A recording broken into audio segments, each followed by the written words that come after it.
Hello, Smart Money Tree podcast listeners. Welcome to this week's show. My name is Kirk Chisholm, and I will be your host. So today we're talking with Patrick Huey. How are you doing today, Patrick? I'm good, Kirk. Thanks. Good. Well, glad to have you in the show. So Patrick, before we dive right in, this is going to be an interesting interview for me and hopefully for the listeners as well. Tell us a little bit about your background. My background, I'm the owner and principal advisor of Victory Independent Planning. We're a nationwide registered investment advisory firm, and I work with real people, people who have the millionaire next door profile and who are looking to maximize their retirements and their benefits. My background's a little non-traditional, I guess. I spent 9 years in the United States Navy. I was a naval flight officer. I got out in 2005 when I was a flight instructor, and found myself in the wealth management world through pure accident, and the rest, as they say, is history. Nice. So what do you like most about the wealth management industry? You know, what I like most about it is the interaction with folks on a day-to-day basis, where I feel like I'm having an impact in their total life, not just their financial life. I've had clients come back to me and say, you know, that decision we made helped me do X, Y, and Z for the family, and I wouldn't have been able to figure that out without you. So those are the moments you really live for as somebody in the wealth management space, and that's what gets me out of bed in the morning. Nice. Well, one of the reasons I want to have you on the show, you've written a book, History Lessons for the Modern Investor, and I think one of the things that really intrigued me is your way of thinking about thinking. So maybe you can tell listeners a little bit about that. We talk about this every week in the show, but I wanted to have you on because very few people actually think this way. So maybe you can tell us a little bit about, how that works in your mind. Yeah. One of the things that, attracted me to your show is how you talk about thinking differently about investing and personal finance. I take it probably one step further and say, well, let's think about the ways that you think. Because as investors, it's fairly obvious, at least to me and to a growing body of research, that our brains are not created to make good decisions about finances, especially when we're under pressure. And if anything has been revealed over the last 14 months since the market started to slide in January of 2022, it's that pressure is ever present. It may ebb and flow, but it's always there. And we really need to address how we think about things, how we approach investing from a mental capacity before we really do anything, in my mind. And, one of the things that I talk about with people a lot is you have to realize that there's all this history of us as a species that had nothing to do with money, right? Money's a relatively new feature of human existence, and we've got this, huge lizard brain that's trying to operate in a 21st century economy, and it's obvious that can trip you up if you're not careful. So give me some examples of why that's the case. Like, give me some live examples of why the human brain kind of trips people up. Yeah, the book that I found most instructive on this, and I'm not going to lie, it's kind of a tough read, but Daniel Kahneman's Thinking Fast and Slow addresses how evolutionarily, we've got, like I said, with this lizard brain that makes very quick decisions for us, right? It uses proxies, meaning it looks for patterns and then makes decisions in a quick manner. Think fight or flight, right? You are programmed that when you are, triggered in a certain way, your body goes through a number of physical and mental steps in order to get you ready for either fighting or taking flight. So if you now project that forward into the 21st century when you are faced with certain stimuli, especially in the markets, you can trigger that fight or flight instinct. And maybe that's not the best thing. Maybe if you're looking longer term at how you're positioned and, how things are supposed to work for you in a retirement plan, choosing fight or flight may be a false choice. So that's just one example of the way that we're pre-programmed. There's absolutely nothing wrong with you if that's the way you react. But knowledge is power in this case, and understanding the way your brain works and doesn't work, I think is really important, especially at this point in history. Yeah, no, I totally agree. Somebody actually gave me a framework the other day, which I thought was interesting. I hadn't heard it before, which is a third component: fight, flight, or freeze. It said some people have natural reactions to unknown events or unexpected events where it's either fight, flight, or freeze. I don't know. Have you ever come across that, or how does that kind of apply to in your thoughts to this? Yeah, I think that's absolutely true. I think that fight or flight was more of a direct response to predators. Freezing was probably not a great option. Evolutionary, it didn't work out. In those cases. Yeah, those people may have been culled from the herd at some point. But I do think that financially, I see it all the time. People will freeze up when they have too much information. And I think that that's part of, one thing that we are certainly not evolutionarily built for is the amount of information that is shoved in our faces on a day-to-day basis between television, the internet, and social media, which I call in the book the unholy trinity of wealth destruction. You're just not able to process the amount of information that's available out there. And I think that's probably where we get that freezing potential, right? You're not going to fight the information. You're not going to run from the information, but it certainly may cause, paralysis by analysis. Yeah, the overwhelm is a big problem. It was never a problem in like the 90s, but in 2000, I guess mid to late 2000s, there was information everywhere. You just get overwhelmed by it and you can't read it all. Yeah, most of my career has been, with the internet. It was, fairly new in 2005 when I started. But I've really seen the difference just in the last few years with social media. Social media, to me, I mean, you want to talk about cognitive biases. Social media is based on a cognitive bias. The algorithm is a cognitive bias. It is going to produce things for you that you want, and it is going to ignore content that you don't want. That is confirmation bias. And it's a huge issue with social media, and not just from a financial perspective. Yeah, I hadn't actually thought of it that way. It is confirmation bias, isn't it? Yep. On steroids. On steroids, yep. Yeah. So you mentioned a bunch of concepts in your book, and I want to kind of go through them because some of them are terms, specific terms I hadn't heard before, but I think the concepts I certainly have. So you mentioned functional fixation. Can you talk about that a little bit?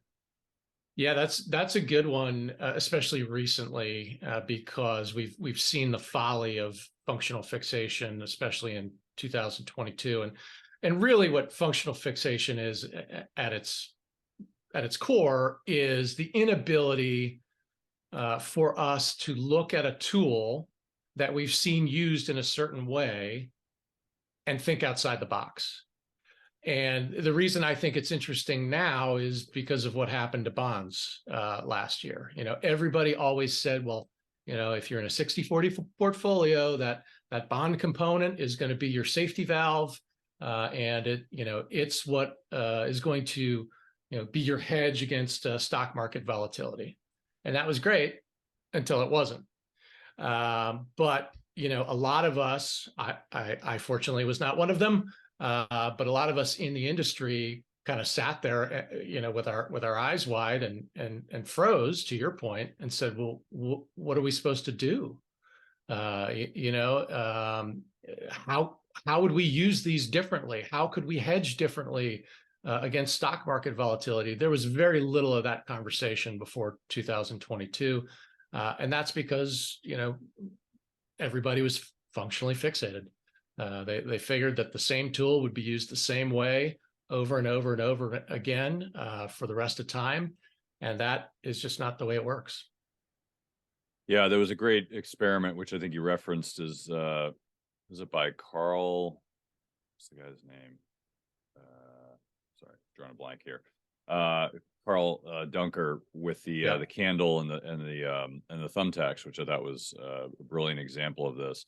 But you're right. I mean, if you think about one of the challenges I've found in Wall Street is that people have a certain way of thinking, and it's always the same, right? If you're a large cap value manager, everything is large cap value. It's always on. It's always a great idea, and it always needs to be put in a portfolio. Or, if you're a quant manager, everything's quant related. Like, people are not thinking outside the box. Have you read the book Range? Yes. It's, brilliant book about this concept. Like, you're either mile deep or mile wide and like an inch deep. But it's such a different way of thinking that I think more people need to understand. Let me just back up two things. The Dunker experiment, just for the listeners or viewers.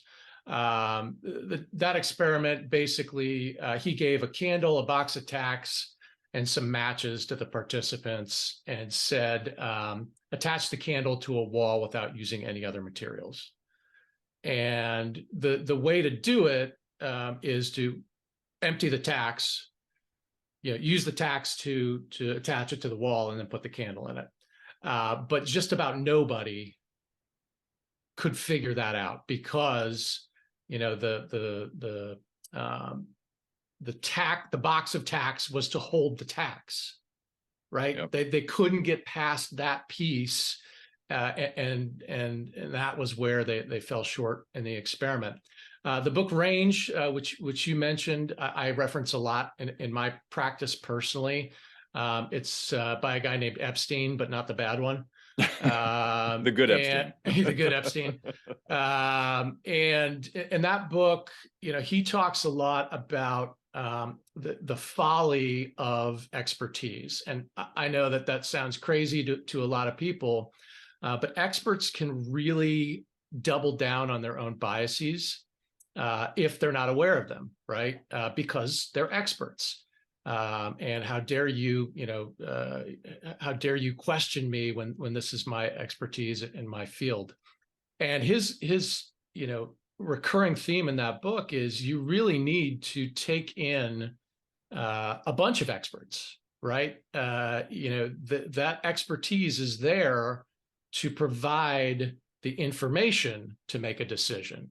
It's not that the expert should necessarily make the decision, because they're too close a lot of times to the information at hand. And your point about Wall Street is a great example. If you're a small cap manager, you're always going to see things through a small cap lens, and you're going to want small caps to do the heavy lifting in just about any scenario. And guess what? That doesn't work. Your expertise is useful to me in certain times, in certain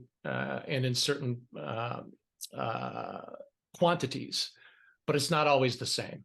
And that, I think, was my big takeaway. And again, it's one of the reasons I reference that book a lot in my practice. I'm an expert at bringing in expertise and using it to be or using it in the best way for each one of my clients. Yeah, I think one of the challenges there is as the expert of the experts, you need to be able to know which tool to use in which situation, right? Which, I think that is the area that Wall Street is missing. There's not enough people who know how to use different tools in different situations, right? I mean, we're in a unique period of time that I would say at least 80% of Wall Street's never seen before. At least since the 70s. Most people haven't been around that long on Wall Street. So it's really interesting. So you also mentioned the concept of action tendency. So how does that apply? Yeah, the action tendency is really the fight part of fight or flight. I think extrapolated to modern times, but basically all it says is, doing something is not always the best option. There are cases where doing nothing may actually be the preferred path to take, but we don't think that way. And you really don't need to look much further than Washington, D.C. For proof that the human brain has an action tendency. If something happens, we have to do something. And, the problem then becomes that something may create unintended consequences, and often does, that are worse than the original situation. So I really think that, some cost benefit analysis, even just sitting down and mapping out what the potential outcomes of a decision are, all those things that consultants do when they look at business plans. Those are important things for us to do as well as investors and advisors and just human beings. Yeah, there's a quote that I love. It's by Blaise Pascal, which is all of humanity's problems stem from man's inability to sit quietly in a room alone. Yeah. we need to do something. Yeah. It's like, oh my God, I don't have anything to do. I need to do something. It's like, no, you don't. Just sit there. And do you think that's gotten any better in the last 5 years with social media? Absolutely not. Absolutely not. No, that has not gotten any better. I think it's interesting because every once in a while, and I'm sure you kind of think the same way. Every once in a while, you kind of reflect on like where your time's being spent, and spending time on a phone and sitting in a line in a grocery store waiting. Everyone's staring at their phone. They can't just wait and be right. They can't just enjoy the moment. You always have to do something, which I think is, it's a big problem in our society. Like people they can't, they don't have the concept of white space anymore, which is just not doing anything and letting your brain just kind of like digest information. Instead, we always have to like fill it full of stuff. Yeah, I'm going to do something I usually wouldn't do and mention a book that I haven't read yet, but I do it all the time. The book is Dopamine Nation, and basically what that looking at the screen and going through social media, that's a dopamine hit, and we're basically addicting ourselves to that constant flow of dopamine, and that's not a good thing. Yeah, there's a good book called Irresistible by Adam Alter, where he talks about this. In the first paragraph, he opens up. It's like there's a CEO of a tech company in Silicon Valley that will not let his kids have technology because he knows how addictive it is. Yeah. And I just thought that was a brilliant way to start it. And it's true, right? They all know it, but it's just, our world has changed and we have not. So. Well, I mean, that's a guy who, at least to his credit, has thought about thinking, right? Yeah. He's seen what this stuff does from a high level, and at least he's a good dad. So before I get into some other concepts, so how can people apply some of these to their life, right? Because you can learn about these concepts and how to think about thinking, but how can people start to apply this in their own lives? I think what you mentioned there, the white space, that's a big one, and that is simply taking the time to stop, take a deep breath, think about the ways that your brain could be trying to trick you, maybe map out a few decision trees as far as, if I do this, this could happen. So should I actually do this? And then make your decision, right? I'm certainly not advocating that people, spin their wheels, making everyday decisions, but they should realize that even those everyday decisions come from, in most cases, a mental shortcut. Your brain does not want to do It does not want to carry the cognitive load that it requires to make a unique decision every single time we're faced with information. It looks for shortcuts constantly. So the one way that you can, well, there's two ways really. I think you can bat that. Number one is knowing that it happens. And if you're listening to this podcast, you now know that it happens. But the second way is slowing down, asking yourself if you're falling into one of those, traps, and then again, taking a look at what the potential outcomes of a decision will be before you make it. Yeah. No, just thinking a little slower, not a lot, just a little. It's good. That's good. I like that. So let's get into another one, informational reflexivity. What is this and how does this apply? This is a good one, on the topic of experts and how experts over time can actually become captured by their own ideas. And informational reflexivity, I try to be a storyteller in this book. I think that finance is boring enough in a lot of cases. I like to pick out some stories from history and talk about different people and their experiences. And the way I talk about informational reflexivity is with Frank Sinatra, of course, right? The story goes in his biography that was written by, I think, Kitty Kelly, that he absolutely hated the song My Way. He thought it was completely self-indulgent and kind of silly. And yet, when he died, all of the specials and all the news coverage was set to My Way. That was his song. And it was apparently a song he loathed. Well, researchers, have found that experts do a lot of the same type of thing. They'll stick to an idea because it's popular, right? Because it's accepted. And you don't, I look at the nutrition world right now, nutrition and health. There was recently a pretty big scandal about research into dementia, where they found that 20-year-old studies that had basically become the de facto facts had been faked, right? So yeah, people who were in that world were going along with what was popular. They were taking that information from their network.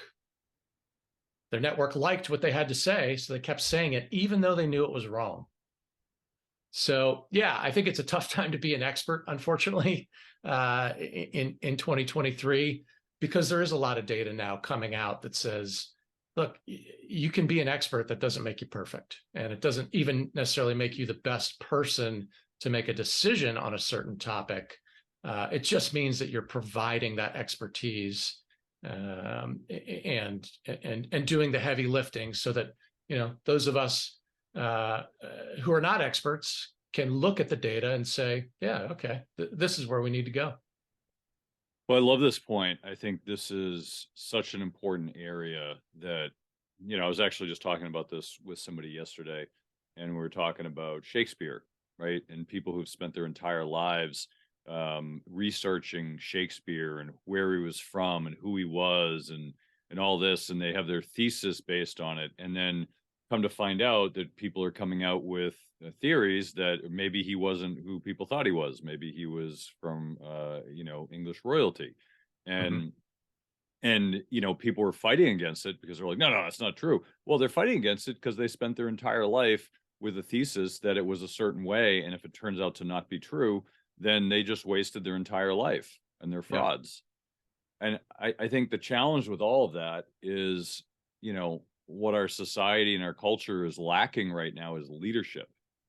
And part of leadership is being honest and transparent and being flawed, right? I'm flawed. I make mistakes every day. I learn from them and try to improve them. And on this show, I think one of the things I try to talk about in the show is like, look, I make mistakes. So does everybody else, but I'm going to be honest about it. Say, yeah, we missed that one. Or hopefully I don't make too many mistakes, but look, there are things you make mistakes and there are things you don't, but things change so frequently. Like you said, there's new information coming out. global warming is real. Maybe it's not real. Maybe it's real tomorrow and it's not real the next day. Who knows? Like it's like any sort of science that is done is always open to potentially being undone because of some new science that came out that proves it wrong, right? That's how science works, right? Yep. It's true until somebody proves it wrong. So technically Yep. it's never true. It's just true enough today, and some future day it might be proven that, oh, we were completely wrong. But that's what science is. And I totally agree. I think especially in the markets, people, they just can't get past the fact that they could ever be wrong. It's always some excuse about why it wasn't wrong. It's just, they come up with some other excuse. And I think that's a big hole in our culture right now. Yeah, there's a great story in the book. I talk about Copernicus, and you want to talk about science being the science until it's proven wrong. He was the one who figured out and published that the world, the Earth, was not the center of the universe, and he was probably almost excommunicated and burned at the stake for that. Had those comments come out before he died. But the interesting thing to me about Copernicus that people forget is in 1526, he was asked by the king of Poland, a guy named Sigismund the Old, to weigh in on should they replace portions of their currency. So here's a scientist coming in to work on money issues. And what he said was, if you introduce a new currency, they already had 4 others, I believe. Basically, what you're going to do is increase the monetary base while keeping everything else static. And that's inflationary. That was 500 years ago, Kirk. Well, we didn't learn a damn thing from that, because had we, we wouldn't have gone through 3 years of double-digit growth in the monetary base in the United States, and then said inflation's transitory. So yeah, the science is the science until it's proven wrong. But even then, even when people put intelligent things in writing and they're out there for 500 years, they can still be ignored. And people still think that they know better. And it's been a frustrating couple of years for me. And I know for you too, because I think you were early on this as well, kind of seeing what was coming ahead of time and knowing that this is going to be a bigger deal than anybody wants to admit. But to your point, they won't admit it. They won't admit that they were wrong. They won't admit that, spending trillions of dollars on top of printing money was inflationary. To them, it's just a byproduct of COVID. Yeah, and I'll be, to that point, I would love to see a leader, or I say leader in air quotes because we really don't have any in the society, even though they're technically leaders. There was a great video somebody showed me of boss versus leader. Like, a boss is just somebody who tells you what to do. A leader is somebody you follow. And right now we don't have leaders; we have bosses, right? And I would love to see them come out and be like, "Yeah, we were wrong. Sorry, made a mistake." That never happens, right? And it's sad, but if somebody said that, I'd say, all right, here's a person I can listen to, right? Somebody who's thoughtful enough to say, I screwed up, or not screwed up, but the information I had was insufficient, and now I have better information and I'm changing my mind. But I think in investing too, it becomes a real problem, right? Is that people, they buy into a position and they can't change their mind that, oh, I bought this position, I can't sell it, I need to wait for it to come to the conclusion that I thought it was going to come to, like as if the world's going to wrap around your head, like whatever you're thinking is the world's going to bend to your will. Right. It's a real challenge with investing. So how do people deal with that? Yeah, I keep thinking that someday we will awaken to the fact that we're being played. That all of this information that is being pumped out to us is not really information at all. It's entertainment. Mm-hmm. My fear, and I was going to ask you about this in your practice, if you see it, this tribalism that has popped up because, again, to your point, we don't have leaders. We have entertainers, and I see it a lot where people are basing investment decisions on their political leanings, and that scares the hell out of me because there's really no correlation between one party and economic success. There's no correlation between who's in the presidency and what happens economic or financially. You can slice and dice the data all you want, but at the end of the day, making investment decisions based on who's politically in power is another one of those cognitive shortcuts that we talked about. And that stuff just, what do you do about it? Gosh, man, you just have to educate yourself, continually educate yourself about how your brain works and doesn't work. And again, it just goes back to me to thinking about how you think and being present and using your brain for other things than just decision making, right? Giving it some quiet space, giving it time to digest data and not make fast decisions all the time. Yeah, so you raised some interesting points I'd love to touch on quickly because you asked. So the tribalism is interesting. I mean, we are tribal creatures. We always have been, we Sure. always will be, right? It's part of who humans are. And in this country, we fight against that, right? We want diversity, and I'm not judging. I'm just saying, like, just thinking outside the box. Like we're tribal creatures. If you look at any other country, they're they focus on their own, and that's normal, right? It's not good or bad. It's just normal, right? Mm-hmm. And we in this country, we want diversification. We want diversity of people and cultures and thinking, which I think is wonderful. But I think the challenge is we're fighting against our human nature, right? Because we all see people like ourselves and want to hang out with people like ourselves, right? Whether it's, white, black, Latino, Asian, whatever, like people want to be around their own people because that's a normal thing. You want to be with somebody who's an athlete. If you're an athlete, you want to be with somebody who's, academically inclined. If you are, like, it's whatever the similarities are. The tribalism is not just looks. It's also people that are like you, right? Because you want to feel accepted. You want to feel like you're a part of the tribe. And the tribalism is really challenging in large part because, the social media and the news has exacerbated the emotions of people in those tribes. And they pitted tribes against each other, right? Yeah. Like white people are good, white people are bad, like black people are good or black people are bad, like whatever the theme is that they're pushing, but it exacerbates the emotions around these people that are naturally tribalistic anyway. And it's, this is what I hate about the media. I haven't watched the news in 20 years. And quite frankly, I haven't missed a thing. I'm probably more informed because I'm not watching the news, because I'm thinking just like you. This is why I wanted you on the show. Like, as a thinker, you don't rely on other people's information. You look at stuff and you say, all right, does this make sense? These are questions I always ask. All right, I look at a piece of information. Does this make sense? Okay, if it doesn't make sense, why doesn't it make sense? And just thinking, like, why doesn't it make sense? Like, let's think it through. Like, all right, what's missing here? Am I missing something, or is this incorrect? Right? Just going through the thought process of this. And I really have a distaste for media and major media in general, because their job is basically to whip you into a frenzy so that you watch, like, what's going to happen next.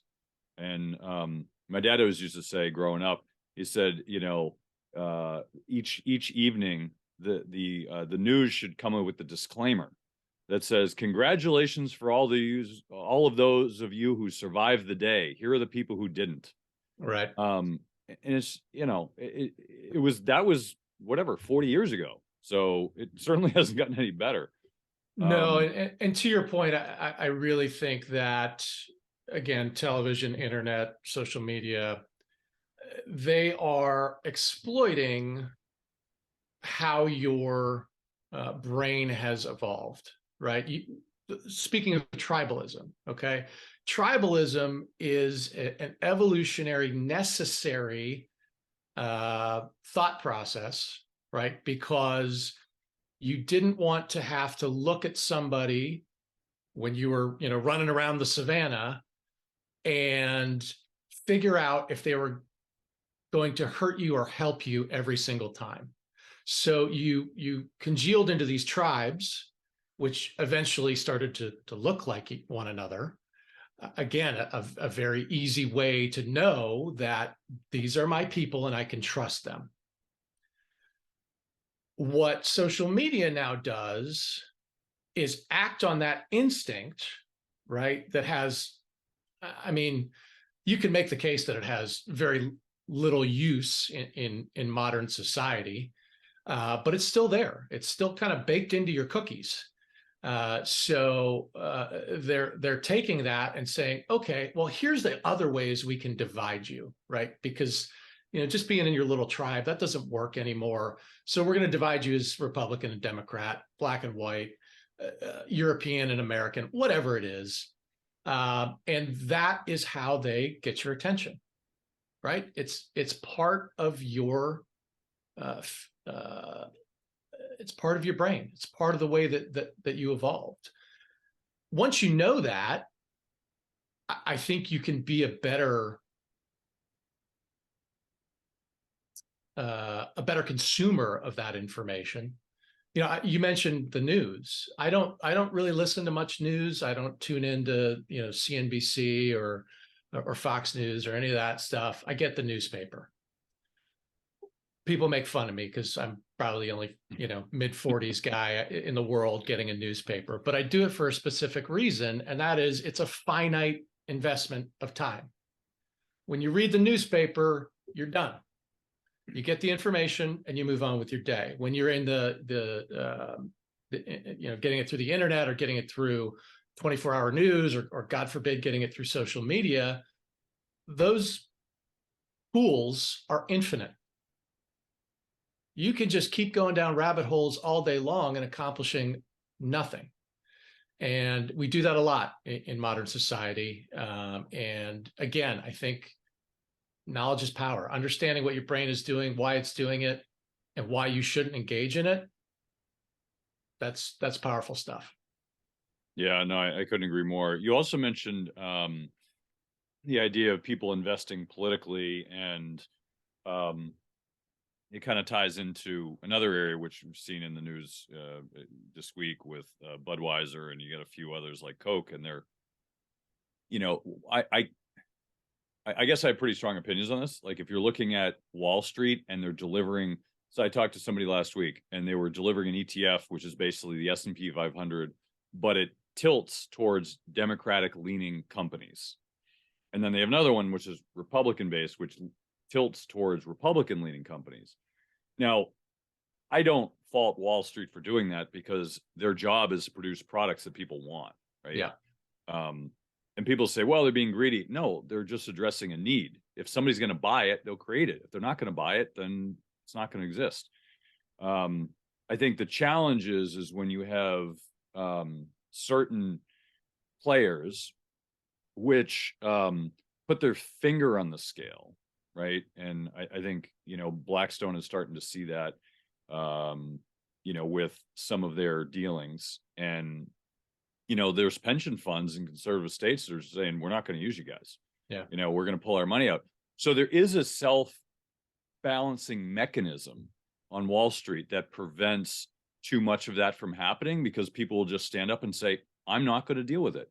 Same way with companies. If a company comes out and says, I support Black Lives Matter and you don't agree with it, then you don't buy their stuff, right? Or I remember the famous thing was that the Dixie Chicks who came out against George Bush and like, well, people stop buying their music. Like, I think there's a self-reinforcing mechanism in the economy where if you want to be political, that's okay, right? If you're Coca-Cola, you probably shouldn't be political because everyone's your audience. But if for like you and I, like we don't have 1 million clients, we might have a few hundred, right? And just say, all right, these are our clients. And maybe if you're, Republican or Democrat or Libertarian or Green Party, whatever it is, if that's your audience and that's who you appeal to, you can afford to be that person. But if you're Johnson & Johnson or McDonald's, you can't afford to do that because you're basically saying, to half the country, we don't want your business. Yeah. And in favor of the other half, which if that's your model, that's up to you. I have no sympathy for companies that do that, because if you're going to do it, you're making a decision. The decision is, I don't want the other half of the country as my customers. And that's a conscious decision. They have to live up to their consequences for that. So I feel like if you're going to do that, that's fine. I just saw a video on Twitter of Kid Rock like shooting up a case of Bud because of something they said. Like, that's what you're going to get if you're going to come out against your core audience. Yeah. So I think I do like the fact that the economy is self-reinforcing. If people want to do it, then that's up to them. I think it's a stupid decision personally, but if that's what you want to choose, then, you know, if you're a smart person, you can make thoughtful decisions. That's your choice, right? Yeah. And it's all very new too. I mean, companies didn't do this 20 years ago. Right. They didn't take stands on political issues, at least not to the extent that they do now and with the fanfare that they do. Why is that? I believe it's social media. You know, I believe that it has really changed the game as far as how we divide ourselves tribally, and where we get, you know, information from, and how much of that is confirmation biased. So yeah, I think you're right. I don't know when the tide turns and if it turns, but a lot of this really is a byproduct of flooding, you know, human society with these infinity pools, and that's not my term. It's from another book that the name is escaping me, but these infinity pools that just basically drag you down into them and keep your brain there so that they can sell you stuff. Yeah. Right. I mean, yeah. To believe that Coca-Cola or Pfizer or General Mills really gives a damn one way or the other about individual issues, maybe somebody on the board does, but they care about making money. And if they didn't think that they would make more money taking a position that they can highlight on social media, they probably wouldn't do it. Yeah, I think the challenge is when you get to these monopolies or companies that are so big and they're virtually a monopoly, and you can't dislodge them, and they're making decisions because they've got a pool of money. And I think some of the financial companies that have decided to do that, you know, I like the fact there's self-correcting mechanisms, but there are some companies that you can't not buy their stuff, right? Like if you were Microsoft, you can't not buy Microsoft stuff. Like it's a part of most computers, like, or, you know, there's certain products in there that are just monopolies, and it's a bit of a problem. Google, like, yeah, a lot of people don't like Google or Facebook, but they still use it, right? Because there's not really another solution necessarily. I think those are the things that I object to when you have those monopolies, because you don't have another choice. Yeah. Of course you do, right? You cannot use Facebook or Google, but it's, you know, it's a challenge, especially if you're marketing and you can't use Google. It's like, what do you use, Bing? I mean, right. Like, you know, the advertising, there's really only one. I think that's an economic problem. But I did want to touch on one thing and wrap it up in the interest of time. I've enjoyed our conversation. I think we probably talk for hours about this, but I want to talk about equilibrium pricing. Can you talk to us a little bit about that? Yeah, in the book, I separated it really into 4 different historical periods, then talked about some different topics in each, including economics. And one of the things I talked about, which is interesting because you got to remember this book came out in 2018, and I talked about the Great Plague. And the Great Plague was a very interesting time to look at economic factors, because what you had in Europe was somewhere between 30 and 50% of the population dying, and depending on what source you go to. And that created a shortage, obviously, in labor. That labor shortage then made labor worth more, right? Obviously, if you believe in supply and demand, when you've got less of something, the price of it goes up. That basically created the modern middle class back in the 1350s, because before that it was the church and the gentry and everybody else. That little experiment where pricing moved toward equilibrium when supply changed and demand was static, prices went up. That to me was a very interesting time period, and thank God we didn't see a second example of that in 2020 with the COVID pandemic. So that, again, trying to use some stories from history to talk about things that again can be pretty stale and boring if you're not careful. I mean, who wants to talk about supply and demand and equilibrium pricing? But it's working out there every single day. It's part of the world we live in, and I think it's important to at least understand it at a basic level. Well, Patrick, really appreciate you coming on the show. Where can people find more about you, and any final thoughts? Yeah, I'm at victoryindependentplanning.com. They can email me there. I do a lot on LinkedIn. That's my only real social media channel for some of the reasons we've already discussed. Reach out, send me an email. I do have a new book out. It's a novel, and that's available on Amazon as well. You can check out my Amazon.com author page. Nice. Awesome. Well, Patrick, really appreciate you joining us and sharing your wisdom. We'll definitely have you back on in the future. This is one of my favorite topics. So thanks again for joining us. Thanks, Kirk. This was fun. Let's do it again. Hey, Doug, did you hear? We're giving away free money. Well, I'll tell you about it in a minute. But before I do, there's a saying in the mining community, well, precious metals mining, that is. The saying is that if you want the best deals, you have to be in the room. Now, you're probably thinking, what does it mean to be in the room? Well, I'll tell you. Being in the room means that you're on the short list of people who get invited to be a part of the best deals. These are the deals that most investors will never have access to. You mean like IPOs? Nope, IPOs are chump change. Those are for retail investors, small potatoes. That's nothing compared to these deals. These deals would have you salivating to get access to them.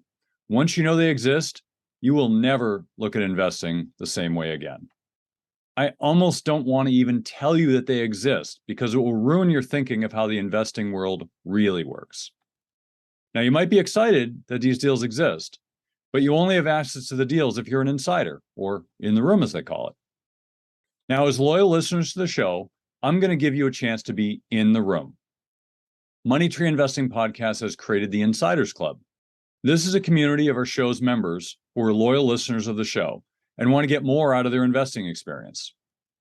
Being a part of the Insiders Club gives you insider status for upcoming events and webinars, discounts, free stuff and books, and influence on the future direction of the show. This is a great opportunity to join us as we expand our content and services. Oh, and did I mention free money? Yes, in the next few weeks, I'll be giving away free money to our members of the Insiders Club as my appreciation for listening to the show. Now, there's no cost to join the Insiders Club. Just go to moneytreepodcast.com/free money today to join the community. That's www.moneytreepodcast.com/free money. I hope to see you in the room.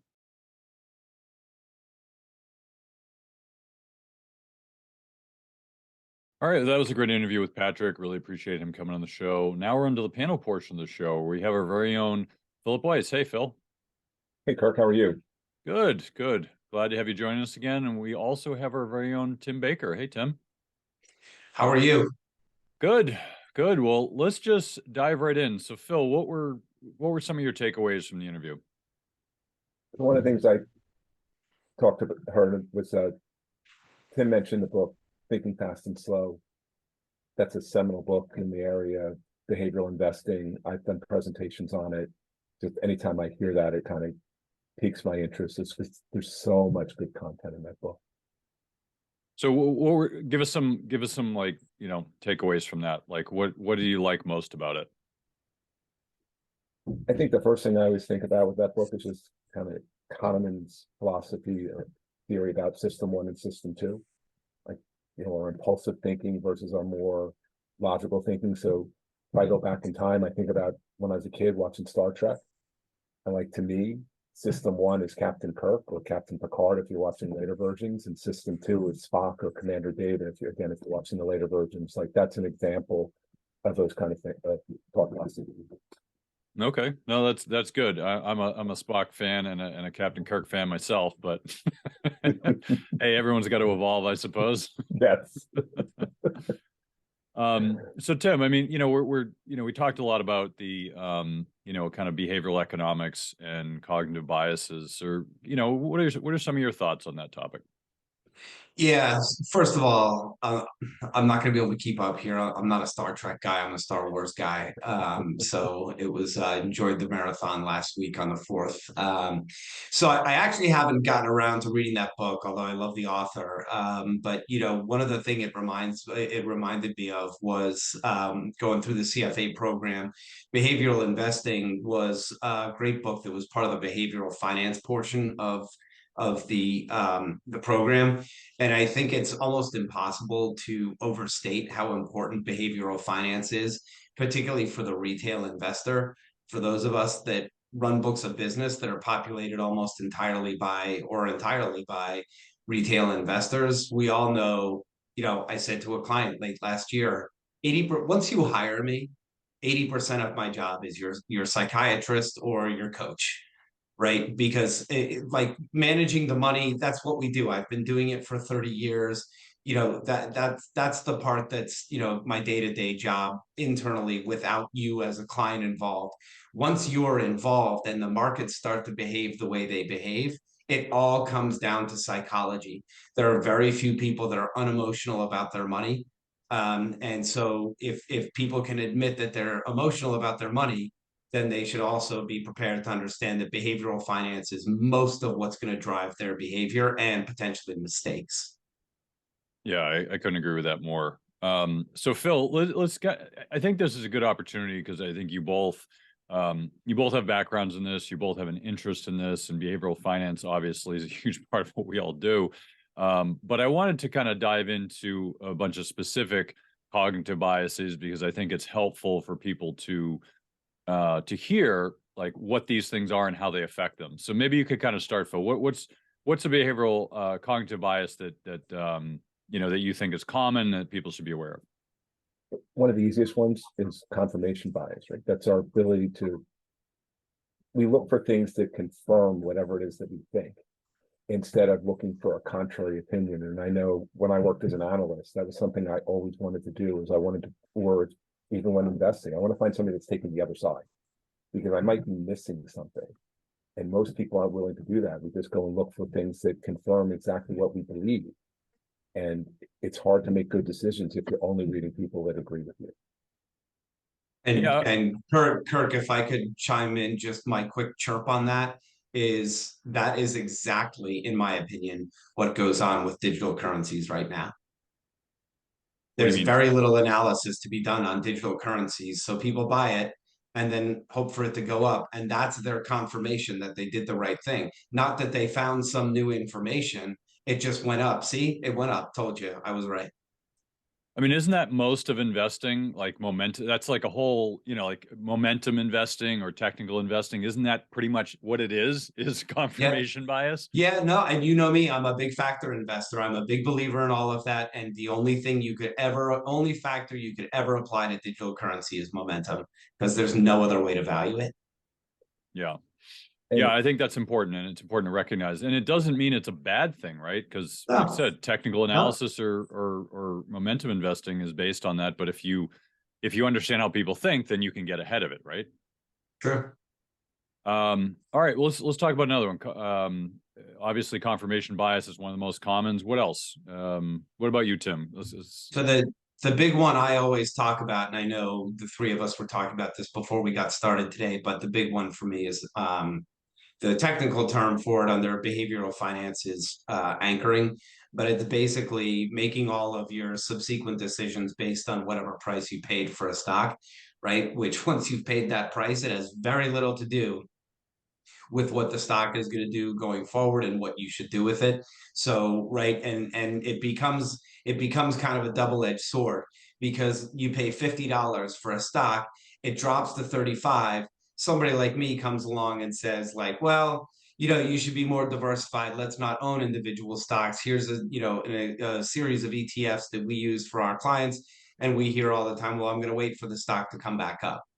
Right. And they're using that anchoring point. I paid $50. I don't want to sell it before it gets back to $50. And vice versa. You pay $50 and it goes up to $65.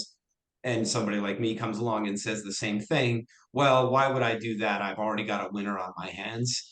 So that anchoring becomes it's almost like a psychological, just vicious cycle that becomes difficult for clients to get out of, and it's a lot of how people become emotionally attached to investments that we just discussed a moment ago. It's better to not be emotional about your investments, and when you make those individual stock picks, it can make it easy to get more emotional. Yeah, no, that's a great one. I hear it all the time. So Phil, what about you? Any thoughts on anchoring or experiences you've had? So there's two things that come to mind. And the first one is anchoring can also happen before you even purchase the stock. Somebody will look, here's the 52-week range of the stock, and they'll see that today it's trading at 70, and at one time it was 100. Like, oh, I got to buy the stock because it's $100, now it's 70. It must be a discount. That's got to be a great buy. But that's not always the case. Well, and that's a great point. And I actually, when we were struggling in the market last year, I made a little kind of fake graph for everybody. We've all seen it before. It's the roller coaster, fear, greed, excitement, all that. So, but that's a great point, Phil, because somebody will go, okay, I'm thinking about buying stocks. The S&P 500 is at 4,000. Now the S&P 500 is at 3,900. Well, it's falling. I'm going to wait till it bottoms. That's my favorite. Okay. Let me know when that happens. I would love to know the schedule for that as well. If you had a train schedule of the S&P 500 closing prices, I will absolutely take and pay you for that. But then the more difficult thing is when the market starts to turn, now the market's at 4,200, whatever it might be. Well, I missed it. And so I'm not going to invest. And then the market gets to 4,500 and well, everything seems okay now, so I'll buy. So I think that's a great point, Phil. It's not necessarily just where you bought the stock, but where you started looking at whatever it was you were considering investing in. Yeah, I think it was a Warren Buffett who said the stock market's the only place where things go on sale and people run out of the store screaming. Yeah, they don't want to buy when things are on sale, and they want to buy when things are overvalued. So. When I first started in this business, I'm dating myself back to Solomon Smith Barney. We had a guy in my training class who was on the phone with somebody who said he wanted to wait for the market to come back up before he got in. And this guy, I don't even think the other guy finished his sentence. The guy in my training class goes, "Oh, okay. So when you go down to the Mercedes dealership, you tell them you're not buying anything until they raise the price by 10,000." The guy was like, it was a little gruff. I think the guy might have hung up on him, but it's a good point. Yeah. No, I mean, it's very true. Go ahead, Phil. Yeah, there's a Carl Richards skit where he talks about the idea that you go back to like 2008 and people it's buying at the top. It's like going into the Audi dealership and he gives you the price to say, they've raised the price. And okay, I'll take two.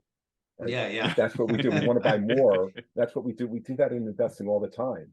Yeah. Like you said, Tim, it starts to rise. Now we want to buy it.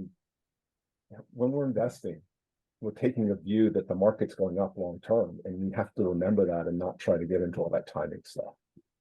Yeah, speaking of Warren Buffett, I don't know if I'm going to be able to find it. I don't want to waste you guys' time, but so every Saturday I give up on my yelling and screaming about mutual funds and annuities, and I just post a quote, like a famous investing quote. And this Saturday's was from Warren Buffett. The gist of it was, we don't worry about a downturn in the market because it gives us an opportunity to buy great companies at a discounted price. And it's such a logical. So again, I'm not a fan of the show, but it's such a like Spock-like logical statement. It is the definition of removing emotion from the investing process. Don't care if the market's down, just means I get to buy things cheaper. Businesses that I already like are now cheaper, so I'm buying them at a discount. Whereas, to your point earlier, Kirk, most people, run around with their hair on fire. Yeah, well, I could tell you, we're never going to get down on you, Tim, for being a Star Wars fan. I think we're probably Star Wars fans as well. So, Yes. May the fourth. I walked into a networking meeting, my networking meeting last Thursday, and like all the sports TVs were off. Like you just walked in, like all you could hear, because it was obviously May the 4th. And it was just all you could hear was Star Wars blasting throughout the restaurant. Well, it's good timing because then you had Cinco de Mayo the next day. So right, exactly. Right. Yeah. Some tired Latin Star Wars fans coming Saturday morning. Yeah. Well, before we go into the next one, I mean, anchoring, you both raised a good point about the high watermark, and I wanted to kind of pull this out because you guys didn't take too deep on this, but the high watermark is really, really interesting because when you think about any market, it's always the point that people look at and be like, oh, I had this number and now I need to wait till it comes back that number. It's always the high watermark. It's never somewhere in the middle. It's like, oh, well, I did have this much, so I need to wait till it comes back. And I think the high watermark, whether it's a portfolio value, whether it's an index, some random number you pull out of thin air and say, well, the way I equate it is like going to the casino, right? You go to the casino, you start with $100, you turn it into $2,000, you're like, wow, I'm on fire. And then, and then you go in a little bit of a cool streak, you bring it down to 1,500, you're like, oh, I got to make it back. I got to get to that $2,000 number. Well, you started with 100, you're way ahead of the game. And yet you're focused on $2,000, which you probably will never make back unless you're just sheer luck. But the fact is you're still up. And you're still up a decent amount, but people always look at that number and say, what if, and this is my number. And why does the high watermark always the number that people look at instead of some random number in the middle? So spot on. And that's similar to the whole anchoring process, just using a new reference point. But Kirk, you just, there's always going to be a client out there. And look, we understand it's emotional. And again, that's part of our job. We're part-time psychiatrists. But that's exactly what probably all of us experienced last year. Early on in the year, as the market started to go down, people would say like, well, my portfolio's down. And of course, our response is, well, it's not. If you go back to when you started with me, you're actually up an annualized 7% per year or whatever it might be. Yeah, but at the end of the year, I had 600,000 and now I only have 590. And then you have to start reminding people, if the market went up 8% per year every single year with no standard deviation, nobody would ever invest in cash or a bond again. Stocks would just be the only investment that anybody would ever buy. You take these up and downs, and that's your price for earning longer term.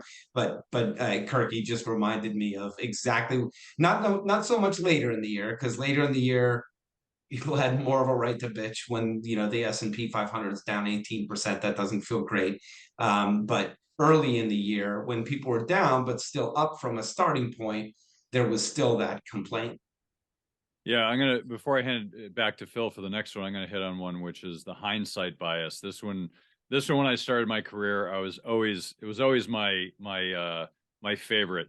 Is you talk to somebody and if something went right, oh, I knew it. I knew that was going to happen. And when it went wrong, it's like, that's your fault.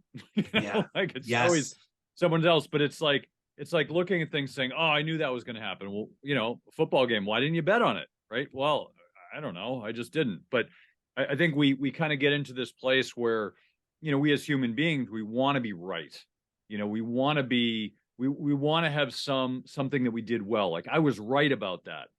And yet if you were so confident about it, then why didn't you put all your money on it? Like if you think the wheel's going to end on red, why not put all your money on red, right? And you win lots of money. But but that's not realistic, right? Or you go into an election and there's a political candidate. Oh, I knew this person was going to win. Well, no, you didn't. You didn't know any more than anyone else did, right?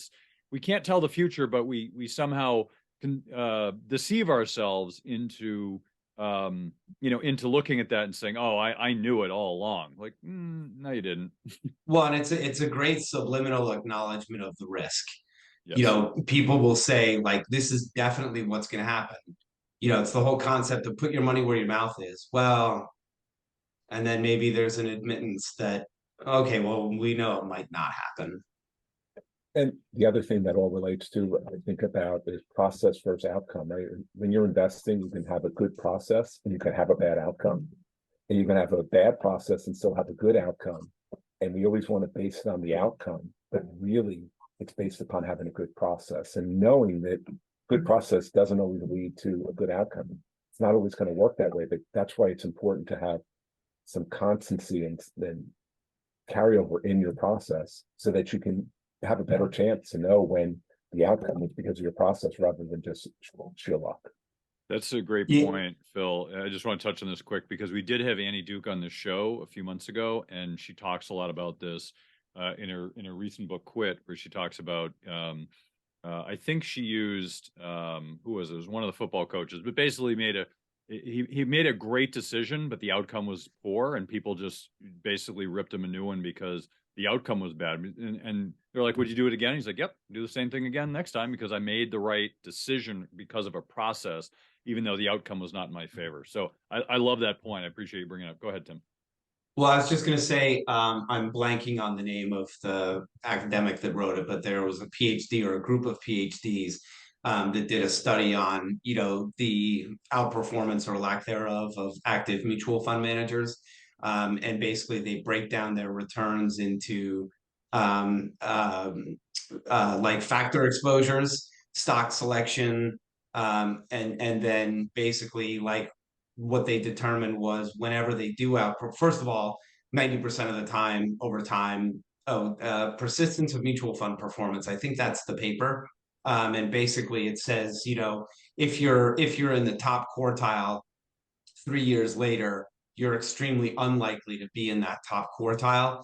And basically the conclusion of this very academic, pretty unbiased paper is that when you do have outperformance from an active fund manager, it's mostly due to luck. So I'm just trying to I'm not, we don't use active fund managers, but lots of them have good processes and sometimes they lead to bad outcomes, not because of something that they did wrong, but because of just the way the market went. And Kirk, you and I spoke about this the first time I was on with you, was you just predictions and forecasts are about as valuable as a New York subway token. I have no idea what's going to happen tomorrow. Nobody knew what was going to happen with the CPI number this morning. And by the way, the markets reacted great, and now they're reacting poorly. Like, there's just no way to predict this stuff. So you have to, I think everybody has to understand emotionally, some of this is going to boil down to luck. Yeah, no, I totally agree. So Phil, what's another one? Let's keep going here. There's so many of these. So I would bring up loss aversion. And that's really a common, right? We have a stock, it's at a loss. And it reminds me, there's an old quote from Phil Fisher, who you mentioned, Tim, you mentioned Buffett before. And Fisher was also part of his influence, but people don't know him as well, so they don't all realize that. But he wrote a book called Common Stock and Uncommon Profits. And he talked about in that book how more money has been lost by people waiting for a stock to get back to even than almost anything else that you can do. And that's the problem. Mentally, the pain of a loss is much greater than the joy or the happiness that comes with a gain. So when we have a loss, we're unwilling to recognize it. And that's an important part of it.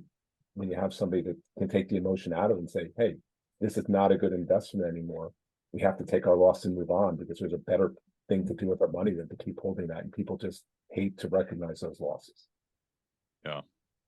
And I think after last year, that's certainly on people's minds as well. Tim, what about you? What's another one? Well, so I was going to jump in because Phil brought touched on this a little bit earlier. But you guys mentioned confirmation bias earlier. The other big one that I always liked was information bias.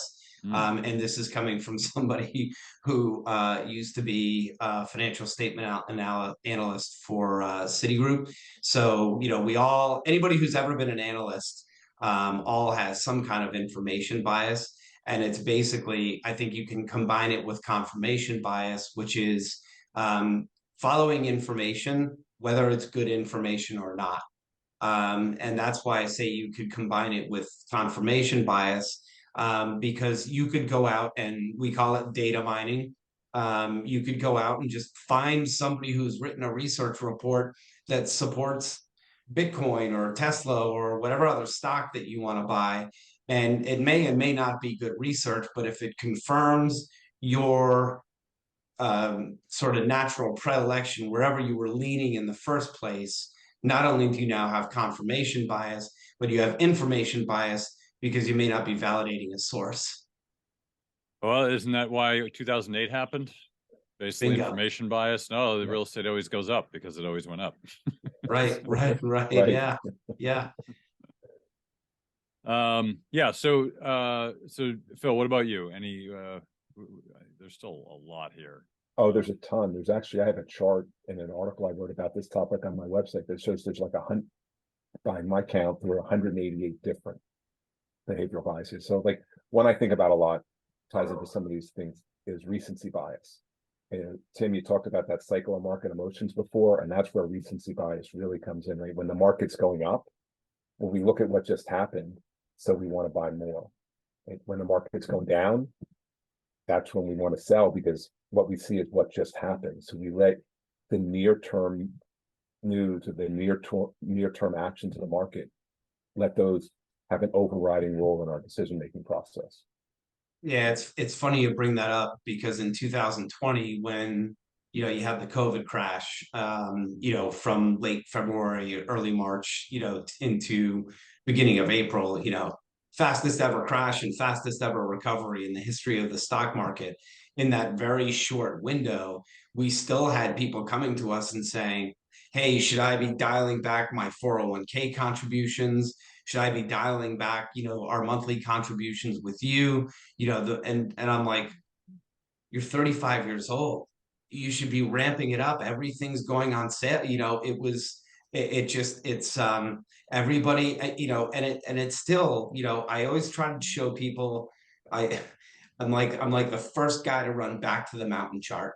So anytime anybody tells me, well, the market's crashing, there's so much risk here, we're going to lose all of our money, I love to go back and show like a 15 or 30-year mountain chart of the S&P 500 and say to people, like, pick out 2008 on this chart for me, because it feels so bad in the moment. But when you look at the long-term graph, it just, especially because after 2008, early 2009, over the next 6 years or so, 7 years, we had like a 300% return for the S&P 500. It makes it look like such a little blip, but everybody gets so focused on what was it doing 5 minutes ago, because that's going to be my guide for behavior. Yeah, no, that's really important. The here's one here that we see a lot is consensus bias. Right, is, well, everyone else is doing it, so it must be correct. And I think the market tends to follow along that theme pretty strongly, because I get this a lot. Like, well, what you're saying is different from everybody else. Well, what you're saying must be wrong because everyone else is saying this thing. It's like, well, yeah, I know, but if you're going along with that analysis, how do prices ever move? Right, because obviously someone's getting it wrong. Yes. The perfect pricing can't be true, or else prices, they wouldn't move throughout the day, right? So consensus bias is something I see a lot, and people kind of lean on other people's research, and it comes back to my somebody told me this many years ago, and I wish I could attribute it because I forget who it was, but the way he describes Wall Street is this: you have one person sitting in a room doing the research. Then you have a second person who knows the person who's doing the research. You have a third person who knows the person doing the research. Fourth person knows the person, knows the research. Everybody else hears about it at a cocktail party. That is Wall Street. You got one guy doing the work. Everyone else is just like, oh yeah, I heard about this thing. And, you know, at the end of the day, it's just like, oh, well, everyone else is doing it. Let's do it. I don't want to miss out. Or let's talk about FOMO, right? And the funny thing is, like, I live my life so differently. I spent the first 12 years of my career as a bond guy. We all know bond guys are the most negative people in the room. So my rule of thumb is if everybody agrees with me, I stop and start rethink. Well, if everybody agrees with me, I'm probably doing something wrong here.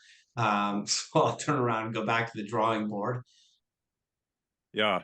Yeah, that's real. That's actually a really important point is thinking about like, and that gets into, you know, fading the crowd. Yeah. And Well, I mean, think about the tulip, the whatever they call it, the tulip mania, whatever, tulip mania. Back in Holland. The other one I was going to mention, Kirk, because it's important to me, and I just had this conversation with somebody the other night, was it's the oversimplification, tendency to oversimplify things. And that's very near and dear to my heart because everything I do is based on factors and ETFs, which are not as well known to people as just the market or actively managed mutual funds. People want something that can be very simply explained. And that's not always the right thing for them, especially, I mean, Phil, if you were a former analyst, I was a former analyst, we all know that things, you can, the biggest and best fund investment firms in the world have the best marketing departments, not necessarily the best investment processes, but they know how to take something and make it very simple. And I always tell people, I'm guilty of it too. We're overhauling our website now. Anytime I write something, I tell people 3 bullet points, 1 page, no 2-pagers, whatever it is that kind of simplifies this process. And it's difficult to sometimes take complex concepts and simplify them. But because that behavior exists, sometimes it's better to try and boil it down in order to get people to do what they might otherwise be afraid of. Yeah, you raised the oversimplification bias. I would actually raise the opposite too, the undersimplification bias. There are people who overly complicate the what they need to do because they feel like it needs to be complicated. And yeah, they're called analysts. Portfolio managers, you got a lot of names for them. Yeah. But I feel like, simplicity sometimes can be a benefit, especially to retail investors. Like there's a reason people index, because if everyone could do it, they would, but they can't. And even indexing is hard for retail investors, right? But sometimes people feel like they need to overly complicate. Oh, I need to buy this. I need to buy this. I need to do this. I need to do all these things. Like when you kind of get rid of all the noise and break it down to the simplicity, like there's a reason people index. And, it's not for everybody, right? It's definitely not for everybody. But, Warren Buffett talks about like if he were to pass, or when he passes, I guess would be more accurate, then, he wants his estate to be put into the S&P 500. Well, there's a reason for that, right? Like I've thought a lot about this over the years. Like if something happens to me, what would I recommend to friends and family, right? If I couldn't actively help them, what would I recommend? And honestly, I struggle with that because even indexing has its challenges. It's great if you buy in March of 2009. It's terrible if you bought in whatever it was, December of 2007. So it's understanding that component is not just a simple, you push this button and you're going to be okay. There's so much more to it, which is why the three of us have professions, because if it was easy, everyone would do it. But I just pointed out because I think there's extremes on both sides that if you don't balance that and find the right solution, and for some people, we talk about this a lot in the show, and you guys are real new to this, but there's a theme we talk about, which is find your own investor psychology. If you need action, doing an index fund is not going to do well for you. I'm not saying it's not a good idea, but you're not going to be able to handle that because it's boring. You can't invest like Warren Buffett if you need action. You need to be buying and selling every day. That's not going to work for you. Even though it's a good strategy, it may not work for you because you're going to mess it up. You're going to do too many things. You're going to buy too much, sell too much. And somebody who's slow should not be day trading. So, somebody who's more the Warren Buffett shouldn't be day trading. So just understanding your own psychology will help you find more success with whatever strategy you choose. So Phil, I want to ask you, what are some more cognitive biases here? We got to wrap it up soon. So let's kind of take one more for each and we can wrap it up. So another one that I think of is what I'm going to call representativeness, which is basically we ignore probability and we base our views of a company on one positive or negative fact that we find. And then we expand that to represent the whole thing. And it's not always that way. Just because you find one positive thing doesn't mean that that's going to be successful. So that's another one that I think of. Okay, I love that one. That's yeah, it's looking at one piece of information and you're saying, yeah, everything else is gonna be like this, and that's it. Yeah, that's a really good one. Tim, what about you? What's a final one for you? Yeah, so I was actually gonna just kind of what you had just brought up, Kirk, kind of reminded me of so I have my son coming in to start working for me this summer, and I was trying to explain to him some recent changes that we made to the portfolio, and when you take all of these things, whether it's oversimplification, confirmation bias, anchoring, any of these things, a lot of it boils down to the patience or lack thereof of the investor. I think that's a huge overarching theme. Otherwise, nobody would get upset when the market went down, right? If they just had the patience and the wherewithal to understand, hey, I've been doing this for 30 years. The market's done this before. It's going to do it again. I'm not going to worry about it. And so what I was explaining to my son was some changes that we made in the portfolio. We increased our exposure to the US. We took back some of our exposure to factors and increased some of our market exposure. And I said, I'm a huge believer in global and factors, but I also want to do something called reducing my tracking error. And I explained to him what tracking error is. And I said, the reason I want to lower my tracking error is because everybody loves tracking error when they're beating the market. Nobody likes tracking error when they're underperforming the market. And so if we can find a way to beat the market, but track more closely with it, so we don't have these huge outlier periods with it that spook investors, that's a better outcome for the client. But I do think it sort of encapsulates all of that stuff, because it makes things simpler for the client. We don't have to worry about information bias, and we don't have to worry about things like reference points and anchoring, because things just smooth out a little bit. So I do think that, if I was going to make one plea to my clients who we all love, I wouldn't be sitting here and we wouldn't have an office or lights or any of those things without them, is patience is it's a learned behavior. What was the old Nestle Quick Bunny, patience is a virtue. But I think that really gets to a lot of what we're talking about, and it's a challenge for all of us. Yeah. Yeah, no, I agree. And I'll raise one final one and then give you both a chance to kind of wrap it up. So one final one I like is the status quo bias. And this is something that we all experience in multiple aspects of our lives, which is that we think because things are a certain way today, that they're always going to be that way. It kind of gets into the Malthusian theory of that, oh, well, things are going in this certain direction and they're going to keep going in that direction, right? And so people have this idea that things are the same and they should remain the same and they're always going to remain the same. And I think it's exactly the opposite, which is if you want to be successful in investing and in life, is you have to be adaptable, you have to be agile.